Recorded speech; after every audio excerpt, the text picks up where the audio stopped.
할렐루야. 9월 15일 월요일 원포인트 큐티에 오신 여러분들을 주님의 이름으로 축복합니다. 오늘 말씀 마태복음 26장 57절에서 68절입니다. 예수를 잡은 자들이 그를 끌고 대제사장 가야베게로 가니 거기 서기관과 장로들이 모여 있더라. 베드로가 멀찍이 예수를 따라 대제사장의 집들에까지 가서 그 결말을 보려고 안에 들어가 하인들과 함께 앉아 있더라. 대제사장들과 온 공회가 예수를 죽이려고 그를 칠 거짓 증거를 찾으매 거짓 증인이 많이 왔으나 얻지 못하더니 후에 두 사람이 와서 이르되 이 사람의 말이 내가 하나님의 성전을 헐고 사흘 동안에 지을 수 있다 하더라 하니 대제사장이 일어나서 예수께 묻되 아무 대답도 없느냐 이 사람들이 너를 치는 증거가 어떠하냐 하되 예수께서 침묵하시거늘 대제사장이 이르되 내가 너로 살아계신 하나님께 맹세하게 하노니 내가 하나님의 아들 그리스도인지 우리에게 말하라. 예수께서 이르시되 내가 말하였느니라. 그러나 내가 너에게 이르노니 이후에 인자가 권능의 우편에 앉아있는 것과 하늘 구름을 타고 오는 것을 너희가 보리라 하시니 이에 대제사장이 자기 옷을 찢으며 이르되 그가 신성 모독하는 말을 하였으니 어찌 더 증인을 요구하리요. 보라 너희가 지금 이 신성 모독하는 말을 들었도다. 너희 생각은 어떠하냐 대답하여 이르되 그는 사형에 해당하니라 하고 이에 예수의 얼굴에 침 뱉으며 주먹으로 치고 어떤 사람은 손바닥으로 때리며 이르되 그리스도야 우리에게 선지자 노릇을 하라. 너를 친 자가 누구냐 하더라. 아멘. 이제 담임 목사님께서 공회 앞에서 권능의 우편으로 라는 제목으로 큐티 인도해 주시겠습니다.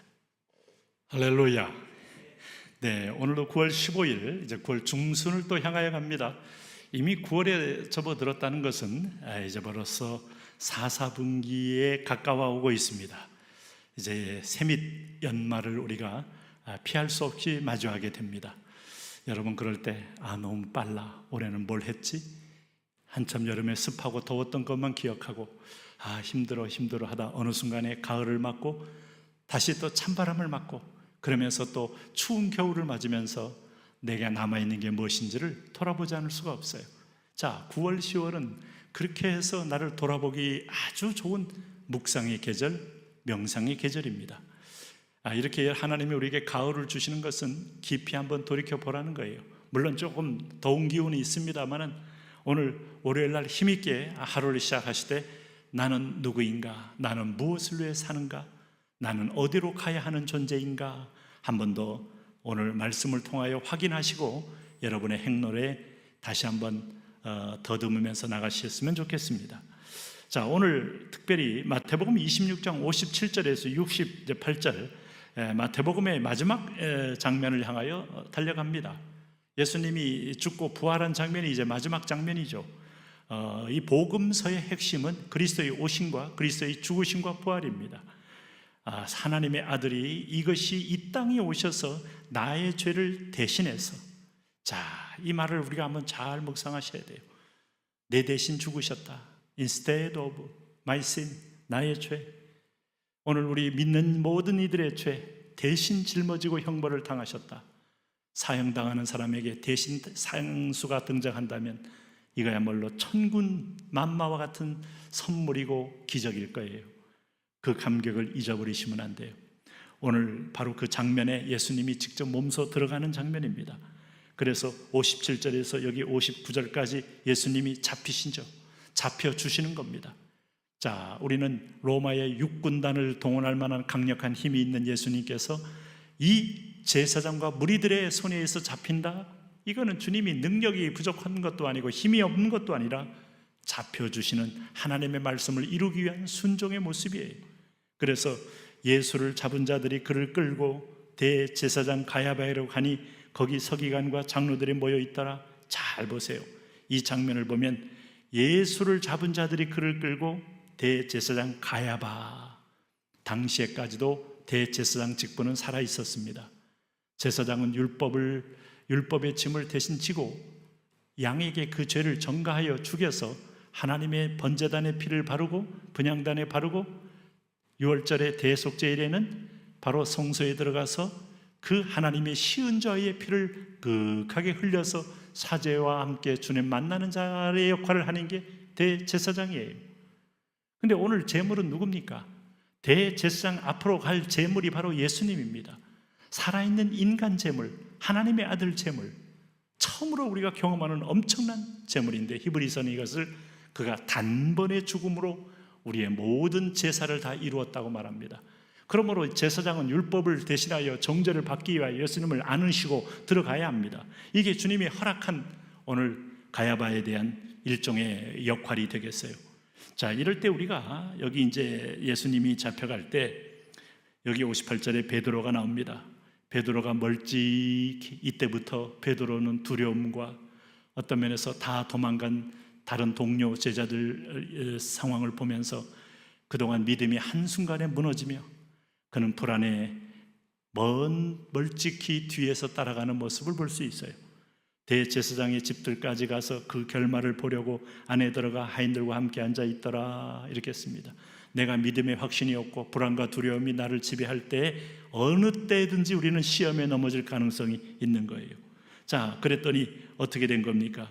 그가 들어갔더니 60절 보세요. 59절에 대제사장들과 온 공회가 예수를 죽이려고 그를 칠 거짓 증거를 찾음에 거짓 증인이 많이 왔으나 얻지 못하더니 후에 두 사람이 와서 많이 왔지만 찾을 수 없죠. 예수님만큼 다 비우고 노수작처럼 병든 자 치유하고 귀신 쫓아내고 오늘 잔잔하지만 엄중한 하나님의 말씀에 새 권세로 선포하니까 누가 있겠어요?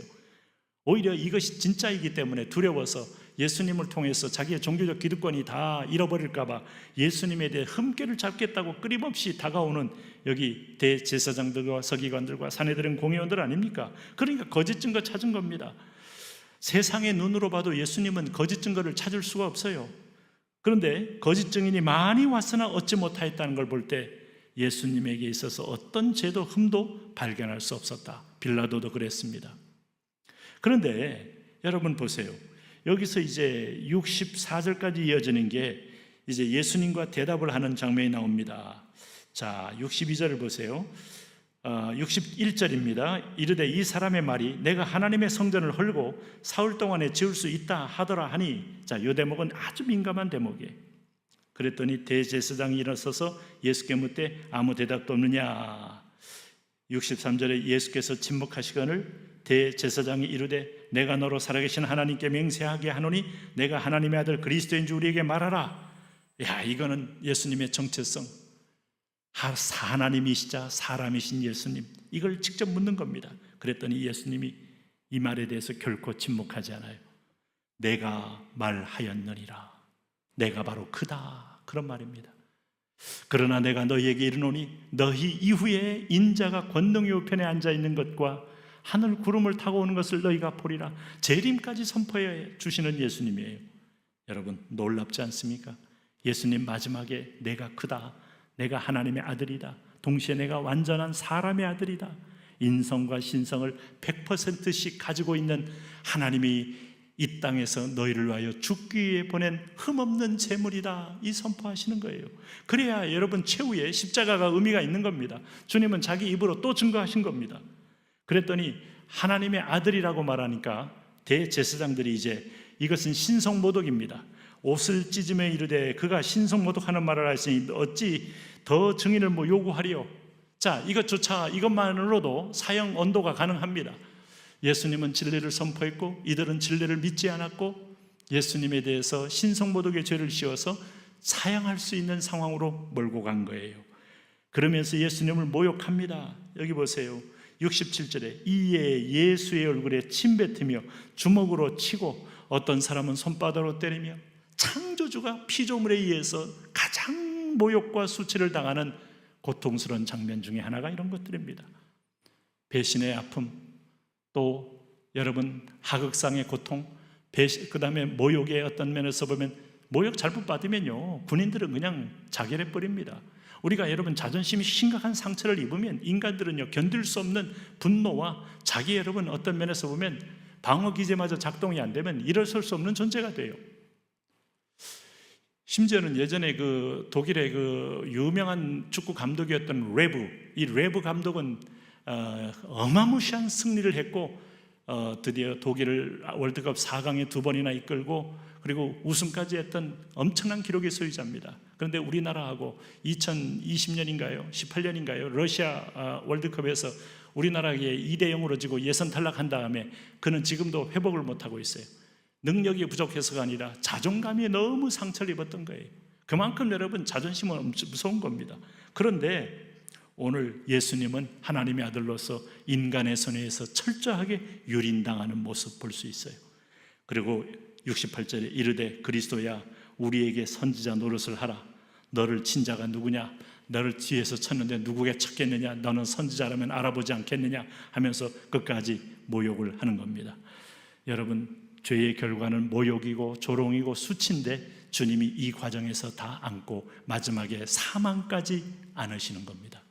오늘 그리스도가 그래서 역사 속에 실제 오셔서 채찍맞고 모욕당하고 사망까지 당하신 신산제물이 되신 거예요. 희생제물이 되신 겁니다. 하나님, 주님 때문에 나에게 저주가 없다는 현장 보고합니다. 어떤 저주도 우리에게 다가올 수 없음을 믿게 하시니 감사합니다. 날마다 그리스도에 인하여 사단의 모든 불화살에서 승리하며 살게 하여 주옵소서. 예수님 이름으로 기도합니다. 아멘.